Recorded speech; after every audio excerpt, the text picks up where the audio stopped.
A devastating convergence of severe drought and abrupt, massive funding cuts from the United States is plunging vulnerable Kenyan communities into a spiraling malnutrition crisis.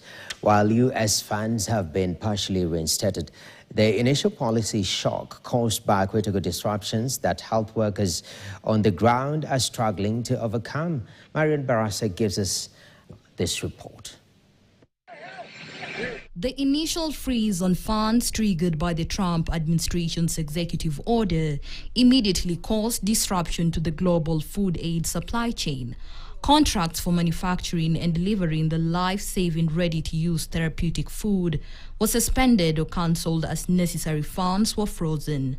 The human cost of this decision is 4-year-old Peter Lokoyen, living in Turkana County. Peter first received his malnutrition supplement back in June 2025 and his second supplement in November.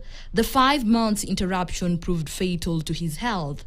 Peter, who was initially 11.4 kg back in July, after receiving his first supplement, weighed a devastating 9.9 kg, representing a loss of over 10% of his already critically low body weight.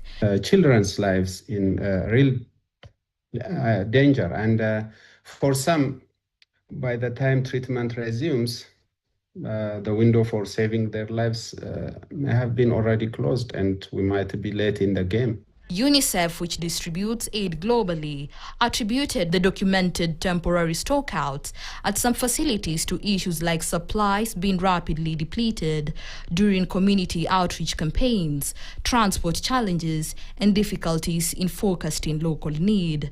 Despite the acknowledged initial damage from the funding cuts, a significant disconnect persists between donor projections and the Kenyan government's internal assessment of aid security. Marian Barasa, KTN.